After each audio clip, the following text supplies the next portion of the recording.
Cerca Teleeuropa sul tuo Play Store o Apple Store e scarica la nostra app.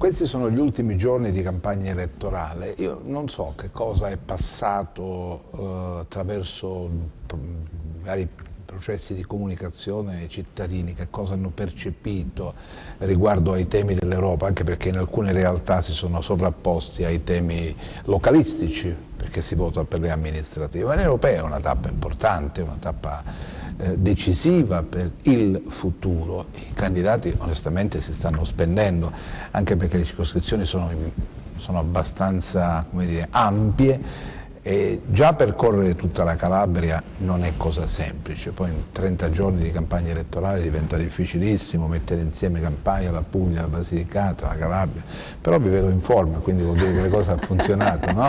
Sì, sì. Vabbè, io sono allenata, diciamo che in questi 5 anni ogni fine settimana siamo sempre tornati sul territorio, non soltanto della circoscrizione sud ma di tutta Italia, quindi sono arrivata già carica.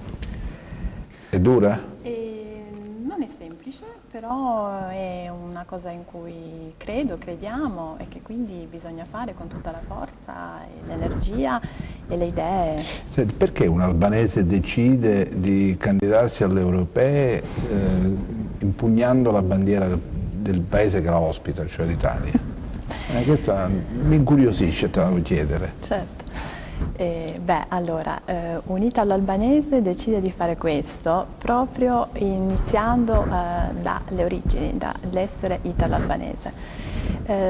Lo si fa perché siamo in un momento cruciale per il destino dell'Europa, siamo in un momento in cui purtroppo c'è chi vuole farci tornare molto indietro, chi vuole semplicemente disgregare tutto ciò che è stato creato, che vuole farci tornare ai nazionalismi. Chi addita la responsabilità? Addito la responsabilità alle forze sovraniste e nazionaliste che qui in Italia sono quelle della Lega Nord, ma non solo, e poi purtroppo c'è un fronte di questo tipo in tutta Europa. Allora io come italo-albanese mi sento chiamata a dare un contributo per raccontare un'altra Italia e un'altra Europa, un'Italia che è quella dell'accoglienza, che è quella dell'incontro tra culture, che parte dall'esperienza degli Arbresh, che secondo me impersonificano proprio come popolo i valori europei, che sono valori di convivenza tra culture, di arricchimento tra culture, e sono il contrario della costruzione dei muri. Sono quello che impersonifica al meglio i valori europei, i valori dell'unione nella diversità. Ed è questa la risposta che bisogna dare ai sovranisti, a quelli che credono di farci rivivere in una gloria che in realtà dietro ai muri non c'è mai stata, e che vogliono per fare questo distruggere l'Unione Europea. 5 Stelle non è in questo, no? Non si riconosce in questo alveo di forze che vogliono erigere muri, no? No, assolutamente no, assolutamente no. Abbiamo combattuto anche noi già nel corso di questi 5 anni quelle politiche che vanno a distruggere il progetto europeo e che vanno a distruggere, ecco, il territorio comunitario. Abbiamo lavorato proprio sul regolamento Schengen che insomma, doveva essere rivisto per permettere la reintroduzione dei controlli alle frontiere interne. Noi insomma ci siamo fortemente opposti perché chiaramente già ora è prevista la possibilità di reintrodurli per motivi di ordine pubblico e di sicurezza, però per periodi di tempo determinati, limitati. Ecco, ciò che è accaduto invece in Europa negli ultimi anni è che ci sia stato, ecco, una reiterazione di queste sospensioni, ecco, della libertà di circolazione, proprio perché insomma si doveva far fronte, ecco, alla gestione dei flussi migratori, ma noi siamo convinti che si possa e si debba far fronte alla gestione dei flussi migratori in maniera completamente diversa. Noi quindi ecco, il nostro slogan è continuare per cambiare, proprio perché L'obiettivo è quello di continuare ad impegnarci per cambiare un'Unione Europea e soprattutto delle politiche europee che purtroppo non rispondono agli interessi dei cittadini e non coincidono con la tutela dei diritti fondamentali dei cittadini. Ecco, intendiamo quindi distanziarci non soltanto da quelle forze cosiddette nazionaliste che insomma, si prefiggono di uscire dall'Unione Europea, ma intendiamo distanziarci anche da quelle forze che finora, come i popolari e i socialisti, dove sostanzialmente si sono portate avanti, forze politiche che hanno portato avanti politiche di austerity che hanno fortemente penalizzato i cittadini, hanno fortemente compresso e violato anche i diritti fondamentali delle persone. Quindi ecco, il nostro obiettivo è quello di essere una terza via, piuttosto che parlare di più Europa o meno Europa. Noi vogliamo interrogarci su che tipo di Europa vogliamo, quale progetto europeo intendiamo attuare. Quindi avete già l'idea di quello che immaginate come Unione Europea? Assolutamente no. Sì. Non è d'accordo? Sei d'accordo? Io sarei molto d'accordo se ci si confrontasse appunto sulle idee. Il punto è che poi ci sono delle alleanze. Allora, purtroppo, se al Parlamento europeo si sta nello stesso gruppo con Farage, che è un ideologo della Brexit, e poi purtroppo di che cosa stiamo parlando? Anche a livello di temi, avvicinare l'Europa ai cittadini è giustissimo. Il punto è che poi questi temi, queste proposte rimangono sulla carta, sono acqua fresca se poi non li si mette in campo in alleanza con qualcuno. Il tema dell'immigrazione è giustissimo, è un tema europeo. Io credo che l'Italia debba assolutamente far sentire la propria voce. Il regolamento di Dublino va rivisto e va rivisto assolutamente in un'ottica in cui si dica che chi arriva in Italia arriva in Europa, per cui l'Europa non deve lasciare sola l'Italia ad affrontare questo problema. Il punto è che poi quando si va nel Consiglio dell'Unione Europea, quando ci si siede intorno al tavolo con gli altri ministri dell'interno e si dovrebbe rappresentare l'Italia e i suoi interessi, questo non lo si fa solo sui social. Allora, e anche se vediamo l'alleanza che purtroppo il Movimento 5 Stelle sta creando adesso con altri partiti europei, abbiamo dentro dei partiti che sono anti-abortisti, abbiamo dei partiti che hanno veramente delle politiche, io faccio appello alla collega candidata perché verifichi tutto questo e non lasci che ci sia una deriva di questo tipo, perché sono sicura che lei fa un lavoro serio, ma bisogna capire con chi ci si allea. La terza via ha senso se si parte da un programma comune e non se si fa solo gruppo per avere delle risorse che il Parlamento europeo mette ai gruppi, quindi bisogna arrivare a un certo numero di parlamentari, alle risorse finanziarie, di comunicazione, e non si può fare un gruppo su questo, bisogna avere dei programmi in comune, questo è importante. Allora, mi piacerebbe puntualizzare 3 cose. La prima, per quanto riguarda il discorso di alleanze in ambito europeo, è vero, facciamo parte di un gruppo in cui vi è anche la delegazione inglese guidata da Farage, però è chiaro a tutte le persone, insomma, che hanno seguito i lavori nel corso di questi 5 anni come di fatto sia stato definito il nostro come un gruppo tecnico. Mi spiego meglio. Nel Parlamento europeo le regole impongono, tra virgolette, di creare dei gruppi, perché chiaramente gestire 751 deputati all'interno del Parlamento europeo richiede di accorpare i deputati dei vari Paesi membri in gruppi in modo tale che si gestiscano i tempi di parola in seduta plenaria oppure le attribuzioni dei regolamenti e delle direttive nelle commissioni parlamentari e via dicendo. Si dovrebbero creare dei gruppi per affinità politica. Però è difficile trovare, ma questo riguarda il nostro gruppo, ma qualsiasi altro gruppo presente al Parlamento europeo, è difficile trovare un gruppo in cui si portino avanti tutti gli stessi obiettivi, tutte le stesse tematiche con la stessa prospettiva politica, perché se si va a vedere in ogni singolo gruppo, che siano i popolari, i socialisti, i conservatori, i liberali e via dicendo, ci sono determinate tematiche che dividono i gruppi e quindi vedono i deputati al loro interno votare in maniera diversa, perché chiaramente si risente dell'influenza dell'appartenenza a un determinato paese, quindi di necessità e di priorità che magari non coincidono con quelle di altri paesi.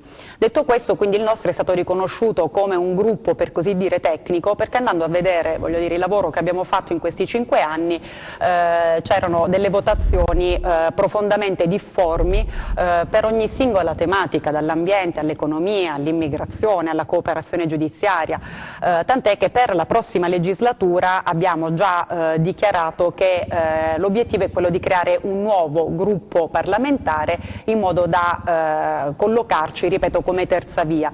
Sul discorso dell'aborto, che sono le cosiddette tematiche di carattere etico, ecco, su quello penso che abbiamo chiarito più volte come la nostra posizione sia quella di continuare a garantire un diritto alle donne. Lo abbiamo fatto recentemente quando c'è stato il convegno di Verona, insomma ci siamo schierati apertamente contro tutte quegli obiettivi e quelle dichiarazioni che sono state rese da parte della Lega Nord, insomma, e di altri partiti nel corso di questo convegno, così come sempre recentemente è stata tolta la certificazione, quindi il simbolo del Movimento 5 Stelle ad una lista sarda, proprio perché il candidato sindaco in passato aveva reso delle dichiarazioni sull'aborto che non coincidono con le posizioni del Movimento 5 Stelle, che sono quelle, ripeto, di tutelare un diritto della donna. Detto questo, quindi ecco, bisogna fare chiarezza quando si parla di alleanze, perché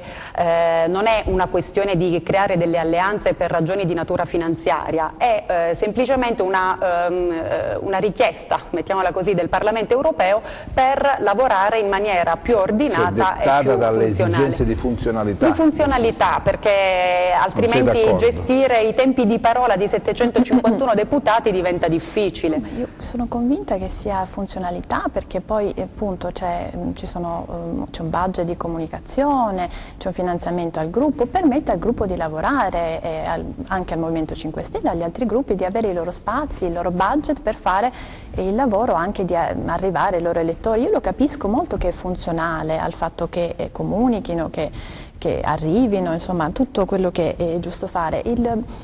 Non mi convince questo fatto di ci mettiamo insieme pur non condividendo, ci mettiamo insieme, formiamo un gruppo pur avendo programmi differenti, pur votando ognuno No, però questo è rivolto al passato. differente. Ecco, per il futuro chiaramente ci sono dei punti programmatici che si condividono, ci si basa sulla democrazia diretta, sul contrasto alla corruzione e alla criminalità organizzata, la tutela dell'ambiente, la lotta alle politiche di austerity. Questi sono dei punti che si condividono. Posso dire, io avendo seguito da non politica, diciamo, con molto interesse, diciamo, l'esperimento, il cammino e l'evoluzione del Movimento 5 Stelle, vedo però che la terza via purtroppo non si sta concretizzando, il fatto di superare la destra e la sinistra non si sta concretizzando, lo vediamo anche a livello nazionale. Purtroppo si parte da un contratto, ma poi si arriva a un appiattimento su posizioni della destra, e purtroppo di una destra che in questo momento in Italia sta andando a una deriva. Non c'è un superamento,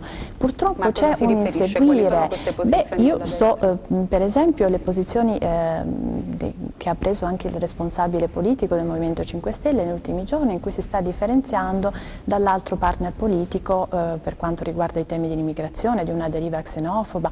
Quindi io credo che sia veramente, c'è un prendere le distanze purtroppo negli ultimi giorni, e purtroppo questo è una cosa che, purtroppo, essendo molto a ridosso delle elezioni europee, fa venire purtroppo dei dubbi, perché lui stesso sta tirando fuori questo problema, cioè il problema è che poi alla fine si parla di destra, non si sta parlando di superare, alla fine si va ad appiattirsi su quello, ci si lascia trascinare dalle tematiche imposte dalla destra, che invece è molto seria su quello che vuole, su quello che non vuole, purtroppo anche sulla compressione di diritti, su tutto quello che è la modalità di fare politica, e si sta a inseguirlo. Prima lo si insegue su alcuni terreni, poi lo si insegue purtroppo cercando di contrastarlo. Questo è un pericolo, e invece il Movimento 5 5 Stelle avrebbe potuto e può ancora forse cercare di fare un'elaborazione, un qualcosa di alternativo, un qualcosa veramente che sia terza via. Guardi, io su questo non concordo, perché al di là di quanto si possa dire, io invito sempre le persone a guardare i fatti. I fatti ci dicono che ci siamo ritrovati a ereditare un regolamento, il regolamento di Dublino, che è stato citato prima, rispetto alla gestione dell'immigrazione, che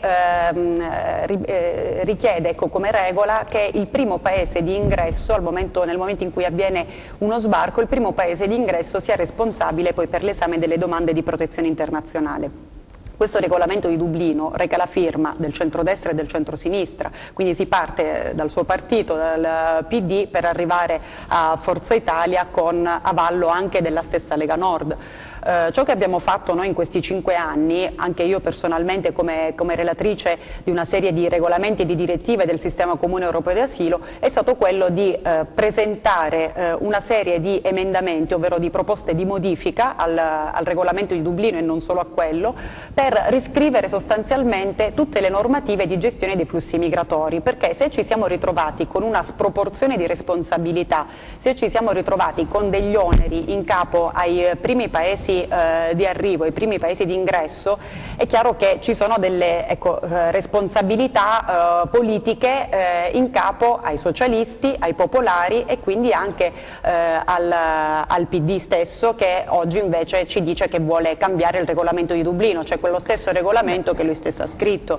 Quindi quando si dice che il Movimento 5 Stelle, quando sento dire il Movimento 5 Stelle non è vero che non è né di destra né di sinistra, non si dice una realtà, il Movimento 5 Stelle, non lo dice, chi lo dice questo? Dico, quando si dice che non è vero che il Movimento 5 Stelle non sia né di destra né di sinistra, ecco, a mio avviso non è una realtà, perché stiamo dimostrando come al di là della destra e al di là della sinistra non è né di destra né di sinistra. Esattamente, quindi non ci interessano comunque ideologie di destra o di sinistra, ci interessa la concretezza, ci interessano i fatti, e i fatti sono quelli che abbiamo cercato di fare sia in Parlamento europeo sia al governo di questo Paese. A proposito di questo, purtroppo al Consiglio dell'Unione Europea rimane ferma la riforma del regolamento di Dublino, che supera il problema del paese di primo ingresso, e la persona che se ne dovrebbe occupare per conto del governo giallo-verde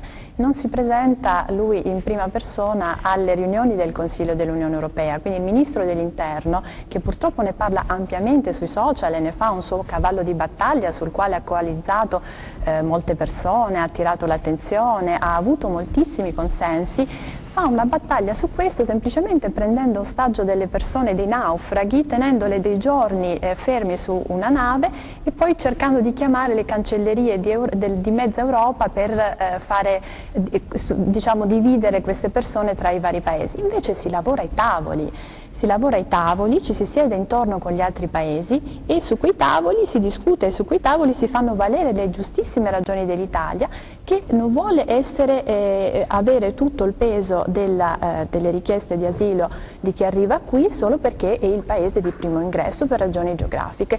Allora si condivide a livello europeo in modo serio, come è richiesto a un Ministro dell'Interno. Invece purtroppo noi abbiamo di fronte un altro tipo di atteggiamento e ai tavoli dell'Unione Europea, a quelli che purtroppo sono i tavoli preposti per decidere, perché sarebbe molto bello se il Parlamento europeo avesse un peso molto maggiore su questo, ma non ce l'ha. Non ce l'ha perché l'Europa degli Stati è ancora molto molto più importante dell'Europa dei popoli. E quindi come facciamo? E quindi perché dobbiamo fare demagogia, dobbiamo accettare un discorso demagogico, se invece chi è chiamato e chi è pagato con le nostre tasse per lavorare, per portare questi risultati per il beneficio dell'Italia non lo fa? Questo è un grande problema. Un'altra cosa, se vuole dire qualcosa la collega, prego. Sì, no, io a proposito di questo, io sono d'accordo sul fatto che si debba, come dire, contrastare, ripeto, un'alleanza con i cosiddetti nazionalisti, quindi chiaramente abbiamo preso le distanze anche dalla stessa Lega Nord, che intende intessere delle alleanze con Orbán e con Kaczynski o comunque con altri governi di altri paesi che che assolutamente hanno dimostrato l'assoluta mancanza di volontà nella cooperazione e nell'equa ripartizione delle responsabilità tra tutti i paesi nella gestione dei flussi migratori. Quindi su questo siamo assolutamente d'accordo. Devo registrare però anche un altro dato. Valori. Come si può essere in disaccordo sui valori e stare al governo con la Devo stessa registrare forza però un politica? altro dato, devo registrare un dato, il fatto che ci sia una profonda ipocrisia anche da parte di tutte quelle forze politiche, ripeto, popolari e socialisti, che sono andati a braccetto finora, così come in Italia abbiamo avuto il patto del Nazareno tra PD e Forza Italia, la stessa cosa l'abbiamo ritrovata nella cosiddetta Gran Coalition in ambito europeo tra popolari e socialisti. Ecco, anche da parte loro abbiamo assistito ad una profonda ipocrisia, perché nei popolari troviamo comunque Orban, che non è che fa parte di altri gruppi parlamentari, ma ancora siede all'interno dei popolari. E i socialisti hanno prestato il fianco in tutti questi anni non soltanto alle politiche di austerity, ma anche nella gestione dei flussi migratori. Abbiamo lavorato ad esempio alla riforma di Dublino e hanno come dire, scritto un testo in cui comunicativamente si diceva che si superava il principio in base al quale il paese di primo ingresso è responsabile per le domande di protezione internazionale. Di fatto però, al di là della comunicazione, ecco, nei contenuti, andando a leggere il testo, io invito tutti ad andare sul sito del Parlamento europeo e leggere il testo che è stato approvato da parte del Parlamento europeo e rispetto al quale noi ci siamo opposti, non si prevedeva né un ricollocamento automatico né tantomeno obbligatorio, perché venivano inseriti una serie di filtri. Ora non voglio entrare in tecnicismi, ma si inserivano una serie di filtri sia rispetto all'esame del merito della domanda, sia rispetto alla verifica della sicurezza, che richiedevano comunque, avrebbero richiesto comunque ai paesi di primo ingresso grandissimi oneri, grandissime responsabilità e soprattutto la presa in carico dei cosiddetti migranti economici. Dobbiamo cambiare, vuole forse rispondere? Meglio, no, forse, allora. forse meglio, ad ogni modo insomma, la candidata sa benissimo che invece quello era un passo avanti e io credo che cercare invece di opporsi ai passi avanti, magari pensando che si può avere di più, ma intanto si sta completamente bloccati e l'Italia nella situazione in cui è secondo me sbagliato.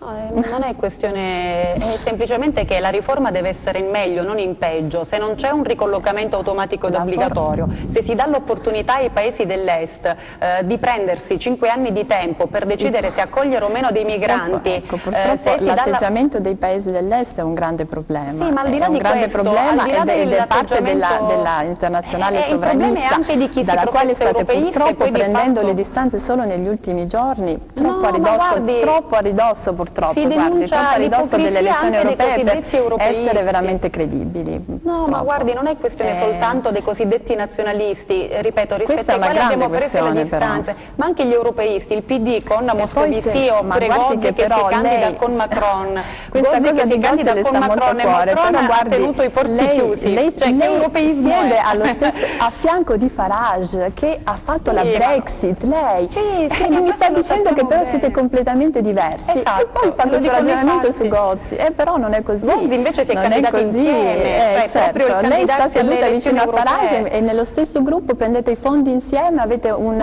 Ma i fondi che cosa avete il budget per la comunicazione e per il vostro gruppo insieme, in Europa siete seduti vicini, sì, siete ma questo insieme. Lo sanno tutti, non è lo sanno novità, tutti, però insomma a livello di programmi, però se lei dice che è completamente diverso, è andato a leggersi i programmi dei partiti con i quali farete alleanze. Dicevano che essendo un gruppo tecnico, dicendo che essendo un gruppo tecnico non avevamo ragione di esistere all'interno del Parlamento europeo e quindi hanno però non può essere un gruppo tecnico che non ha niente in comune, è un gruppo tecnico che è un Parlamento politico, un può avere un gruppo che lei chiama tecnico, perché se no che senso ha? I gruppi politici sono tali per questo. Prima è dettato dalle regole di funzionamento del Parlamento europeo, ecco. Poi il suo stesso partito proprio in seno al Parlamento europeo ha presentato delle proposte a più riprese nelle ultime sedute plenarie proprio per far cadere quei gruppi cosiddetti tecnici e quindi l'obiettivo era rivolto proprio a noi perché era in maniera riconosciuta. In un Parlamento i gruppi tecnici non possono esistere per il luogo della politica per eccellenza. Infatti l'obiettivo è proprio quello di formare un gruppo nuovo, infatti noi stiamo lavorando per creare un gruppo con le nuovo. persone antiabortive abortiste, quelli che fanno i raduni neonazisti, insomma vada a vedersi cosa fanno. Ma di che cosa sta parlando? Vada a vedersi, per esempio il partito della Polonia con la quale voi state... A parte il discorso sull'aborto rispetto al I quale gilet gialli, per esempio. I gilet gialli non rientrano tra i nostri alleati. I gilet gialli che voi avete incontrato e con i quali fino a un certo punto avete cercato di fare un'alleanza. State cercando alleati di tutti i tipi purché non siano nei grandi partiti. Non è questa la terza via, secondo me, certo, per il bene dei cittadini italiani e europei, una terza via seria che parta dalle basi, che parta dai programmi, che parta dagli ideali. Non può essere tutto ciò che non è negli altri gruppi ce lo prendiamo e ci facciamo un gruppo noi. Non è questo il discorso che abbiamo non va portato mai avanti. bene. No, non abbiamo portato avanti questo discorso sui gilet gialli. È chiaro che insomma, si continua a portare avanti questa teoria perché insomma, fa comodo agli altri partiti. Niente, una teoria, una pratica. Ce l'avete, no, ma guarda, è molto semplice, l'abbiamo già chiarito. Sì, ma infatti con grande trasparenza l'abbiamo chiarito più volte, a più riprese. I gilet gialli è diciamo, un gruppo di cittadini abbastanza eterogeneo che ha cominciato a manifestare contro Macron. Chiaramente noi avevamo cercato degli interlocutori non nei cosiddetti casseur, ovvero in coloro che andavano a sfasciare vetrine, a incendiare le auto e comunque ponevano in essere degli atti violenti, ma nelle persone chiaramente moderate che volevano opporsi a quelle politiche ipocrite di Macron. E poi che cosa è successo? Perché non sono tra i vostri alleati? Che cosa guardi, è successo, perché alla fine non sono stati capaci di creare una lista, è estremamente semplice. Ed è lo stesso Macron che mi sembra che abbia riconosciuto comunque un valore ai gilet gialli dicendo abbiamo sbagliato, dobbiamo prestare ascolto ai gilet gialli e quindi dobbiamo rivedere le nostre politiche. Quindi voglio dire, se non ci riusciti a fare la lista vi avreste fatto un'alleanza? Ma guardi, con il se e con il ma non si va avanti, bisogna vedere che tipo di lista avrebbero formato, che tipo di programma e se coincideva con i nostri obiettivi, quindi è chiaro che non posso darle una risposta sull'ipotesi, però insomma lo stesso Macron ha riconosciuto una credibilità. Partiti alleati avete un programma già concordato?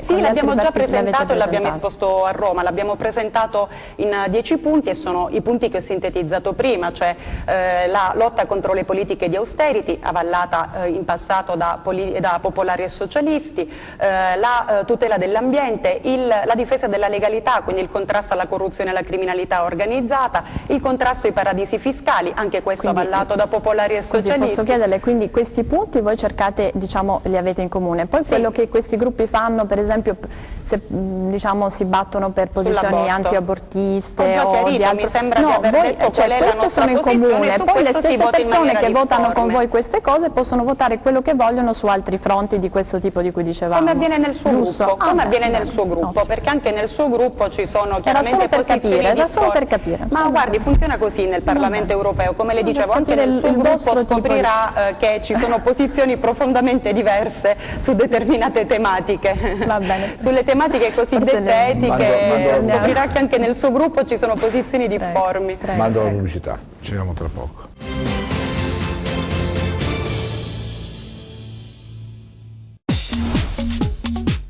Cerca Teleeuropa sul tuo Play Store o Apple Store e scarica la nostra app.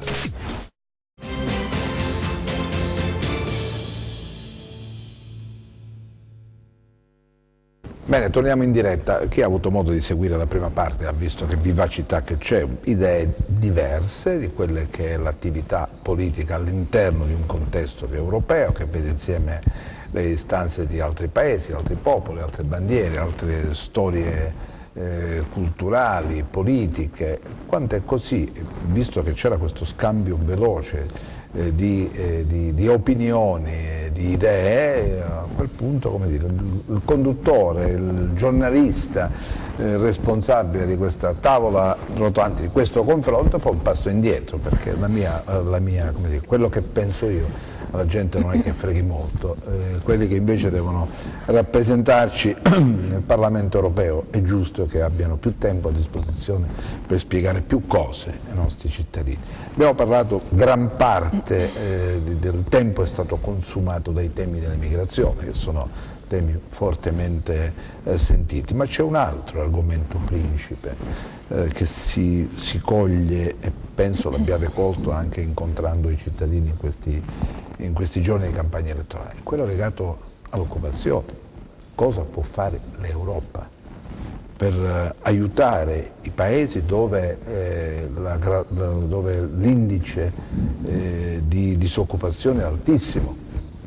La Calabria, per esempio, è tra le regioni meno attrezzate da questo punto di vista.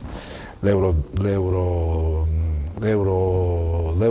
poco tempo fa ecco, ha restituito un'istantanea dell'Eurostat, una istantanea che colloca la Calabria, per esempio, agli ultimi posti, non solo come disoccupati, ma anche come disoccupati di lungo corso, quelli a lunga gittata, tant'è che mi pare Calabria e Campania insieme, sommando i numeri prodotti dalle due regioni, equivalgono a quello che invece produce solo Regno Unito.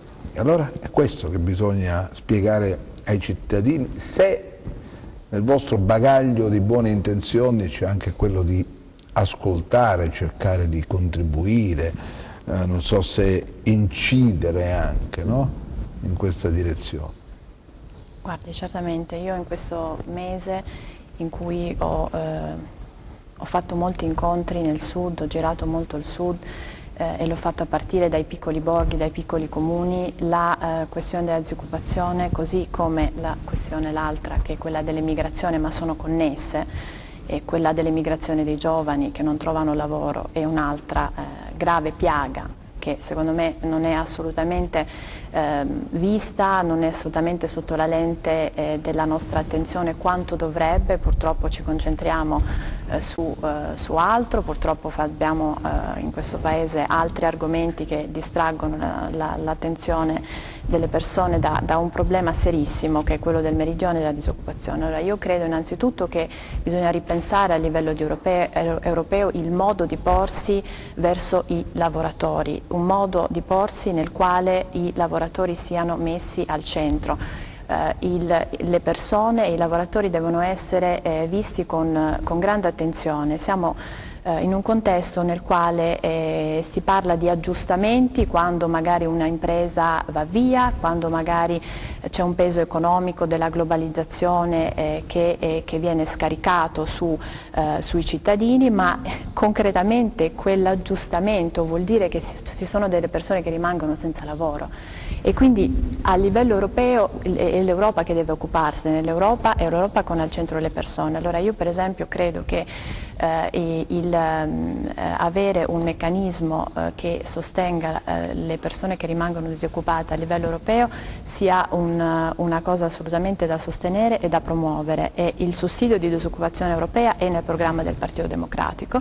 È uno dei motivi per cui io mi avvicino a questo partito. Io non ho la tessera, mi candido da indipendente e ho fatto fino a pochi giorni fa il diplomatico, per cui se sono convinta di questa candidatura e per quello che dicevo prima, la questione dei sovranismi, ma anche per quanto riguarda invece un programma che metta al centro le persone e che si spenda seriamente sui diritti mancati, purtroppo su quello che non è stato fatto finora. Le politiche di austerity hanno fatto malissimo, malissimo in primis alle persone che sono state lasciate sole.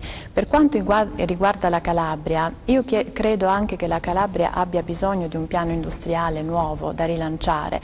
Purtroppo qui il numero di disoccupati è altissimo e d'altra parte in questa regione si produce una piccolissima percentuale di ciò che viene consumato. Il tessuto produttivo, le imprese devono essere sostenute, quelle che esistono devono essere sostenute per rilanciare, per poter crescere. Ma l'Europa può fare questo? Ma assolutamente sì, io credo che innanzitutto bisogna farlo mettendo al centro queste esigenze, quindi un europarlamentare che ascolta il territorio, rimane in costante contatto con il territorio è essenziale per portare la voce dei problemi del territorio in Europa. E in seconda battuta un paese che creda che il Sud vada rilanciato, che non lo lasci come una periferia ma lo metta al centro della propria azione politica. E la mia proposta concreta, quella che io porto avanti con questa candidatura e che viene come sintesi di tanti incontri, di tanti input che ho raccolto dai territori, è proprio quella di andare a recuperare tutti i fondi non spesi, purtroppo ce ne sono tanti per tanti motivi, e andare a metterli in un contenitore che sia disposizione dei giovani dell'Europa, che sia a disposizione dei giovani del Meridione, scusate, in modo che loro possano dare vita, dare realtà ai propri sogni e ai loro progetti imprenditoriali nel Meridione. Questo è una cosa concreta. Innanzitutto mi permetta di dire una cosa, sentivo che insomma, la nostra candidata per il Partito Democratico intende contrastare le politiche dell'austerity.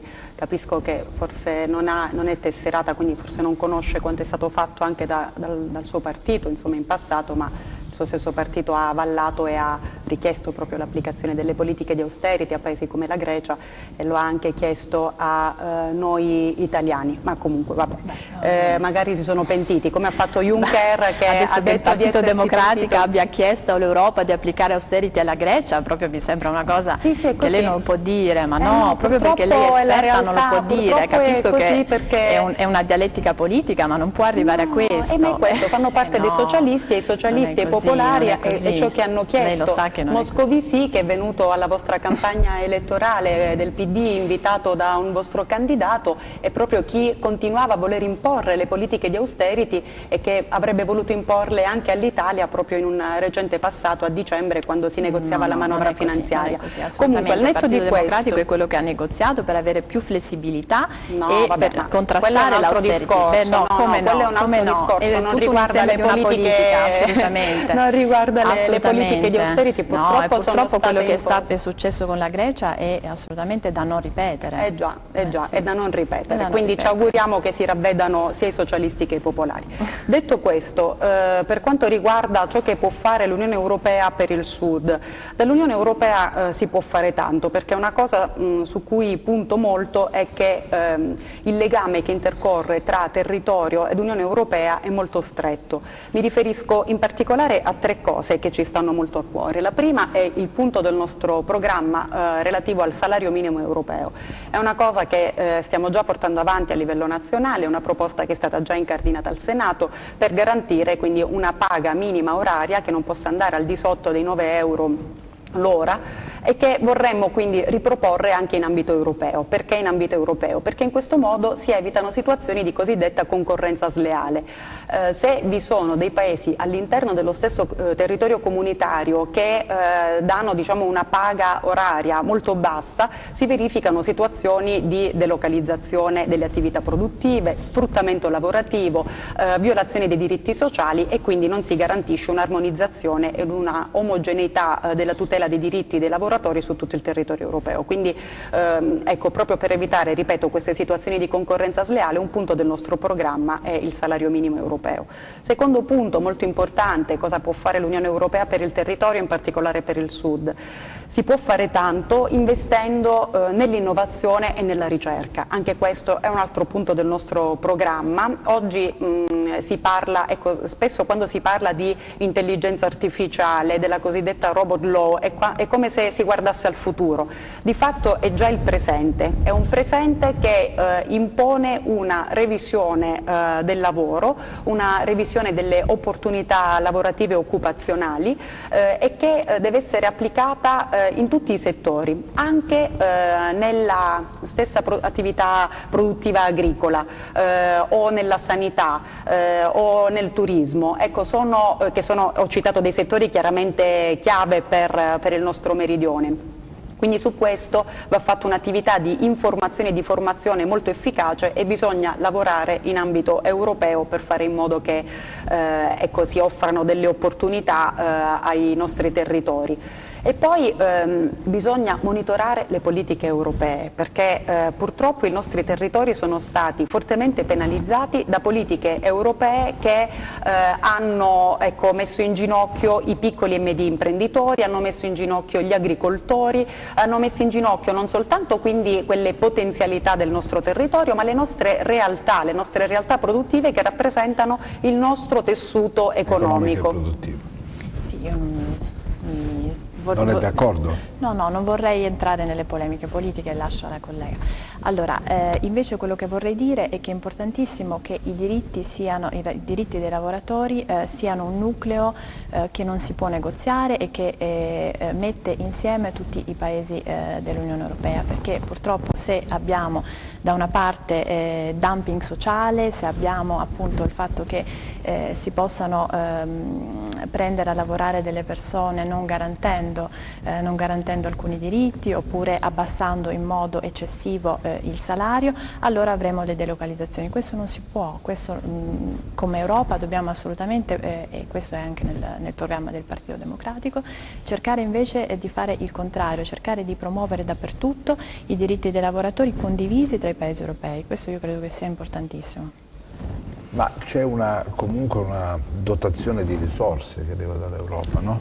Assolutamente. Che può essere utilizzata per creare crescita e sviluppo. Questo è un altro problema nostro. No? L'utilizzo dei fondi, lo abbiamo detto tante volte. Ecco, come dicevo prima, non tutti i fondi che vengono messi a disposizione vengono utilizzati. Tutt'altro, purtroppo no, tutt'altro, vengono rimandati indietro, moltissimi fondi vengono rimandati indietro. Questo è un grande viene offerta e gravissimo su un piatto d'argento. Voglio dire, io non è che voglio entrare in polemica, però insomma c'è una certificazione, no, di soldi che tornano indietro. Abbiamo un'amministrazione regionale del PD che però vabbè, forse poi significa entrare in polemica per la nostra candidata. Per me significa purtroppo guardare alla realtà e verificare come il PD anche a livello regionale sia stato un po' fallimentare. Sì, infatti anche la Campania è guidata dal PD, anche la Puglia è guidata dal PD, però vabbè, che ci possiamo fare? Appunto per questo la proposta che viene dai territori e che ho fatto mia è quella di invece andare a recuperare questi fondi. Non possiamo veramente pensare che vengano sprecati così e vengano rimandati indietro, perché i territori del meridione ne hanno davvero bisogno. Secondo voi come lo percepisce, come la percepisce un cittadino che abita in Calabria l'Europa? La vede lontana, la vede come una cosa, come una minaccia, come un'opportunità? Come la percepisce? Nel mio giro di incontri ho visto che la ci percepisce come una cosa che si vorrebbe avere più vicina, un tema importante è quello della progettazione europea. Ho visto purtroppo che nei piccoli borghi soprattutto, ma anche nei comuni più grandi, anche i comuni medi, se vai a parlare con delle associazioni, io ho cercato molto di incontrare associazioni, di incontrare piccoli imprenditori, ho incontrato tutte le persone che nel quotidiano vorrebbero avere maggior accesso all'Europa, e ho visto però vorrebbero fare anche progettazione europea, ma chi non ha i soldi per avere un esperto di progettazione europea come fa? Purtroppo non esiste una presenza di sportelli informativi, uffici che siano preposti a spiegare. L'Europa non è nei territori, purtroppo diciamo. No, purtroppo molto poco per quanto riguarda l'accesso diretto di un cittadino. Allora bisogna avvicinarla ai cittadini e quindi anche la presenza più capillare di uffici, di sportelli che spieghino la progettazione europea, perché magari quella piccola associazione ha gli strumenti già messi a disposizione per poter fare un progetto, per poter applicare, poter vincere, poter fare delle attività, però non sa da che parte girarsi in questo momento. Questo è un elemento. Poi invece c'è tantissima Europa intorno ai cittadini del Meridione quando si va a scuola, anche se dovrebbe essercene di più, nell'agricoltura, in tantissime realtà che sono state cofinanziate o sostenute dai finanziamenti europei, e questo però le persone lo vedono. Secondo me le persone sono molto più intelligenti di quello che certi politici vorrebbero che fossero, perché si rendono conto che spesso queste polemiche sono proprio degli stati, sono dei ministri, sono di coloro che non fa molto comodo mettersi a un tavolo, spendere energie, spendere tempo, spendere quello che noi spendiamo tutti i giorni nel lavoro, no? A volte preferiscono invece fare rumore e quindi invece di risolvere i problemi ai tavoli istituzionali dove sono chiamati a farlo, fanno tanto rumore, tanti click e nessuno fanno tanta confusione. Tanti click. No, a me premeva invece dire questo, che è importante garantire l'Europa all'interno del territorio e il territorio nell'Unione Europea. Questo che cosa significa? Cercare di portare quanta più informazione possibile sulle opportunità che arrivano dall'Unione Europea, ed è ciò che personalmente ho provato a fare. Ho aperto uno sportello chiamato Punto Europa a Cosenza, dove diamo delle informazioni non soltanto sui lavori che si portano avanti nelle istituzioni, ma anche sulle opportunità quindi di finanziamento, sui vari programmi che arrivano dall'Unione Europea. Facciamo fisicamente, logisticamente, ma anche tramite email per chi non può recarsi fisicamente allo sportello. Questo perché in effetti ci siamo resi conto che manca l'informazione, purtroppo non arrivano tante informazioni sui fondi indiretti e sui fondi diretti ai cittadini. E poi deve essere anche la Regione Calabria, il nostro territorio, che deve essere presente in ambito europeo, e qui insomma già ho avuto modo di denunciare come purtroppo ci sia stata una occasione persa, ecco, da parte della Regione Calabria, perché abbiamo una sede di rappresentanza a Bruxelles che paghiamo mensilmente e che purtroppo rimane vuota, perché non c'è nessuno che lavora, non c'è nessuno che rappresenta la Calabria a Bruxelles, nessuno che può monitorare le politiche europee, nessuno che può creare dei workshop, delle opportunità formative per i giovani. Ecco, sono delle occasioni perse e ci auguriamo che magari in futuro le situazioni possano cambiare.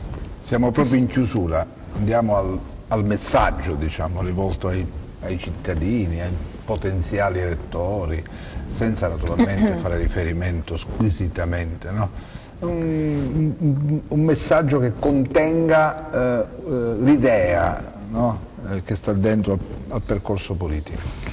Bene, allora io vorrei dire agli elettori che è importantissimo il 26 maggio recarsi a votare, non è una votazione marginale, è molto molto importante, perché siamo di fronte a un bivio nel quale da una parte abbiamo delle realtà, dei partiti, un partito in particolare, il Partito Democratico, che vuole riformare l'Europa ripartendo dalle persone, ripartendo dai diritti, da un'Europa verde e da un'Europa sociale, e dall'altra parte purtroppo abbiamo chi vuole costruire muri, tornare ai nazionalismi e far saltare in aria una costruzione che è iniziata a Ventotene e che poi si è evoluta con generazioni di europeisti che l'hanno sognata, l'hanno costruita, e oggi non è quella che vogliamo, ma abbiamo l'opportunità e la potenzialità di prenderla in mano e di portarla dove vogliamo, con una visione chiara e degli strumenti poi coerenti che derivino da quella visione.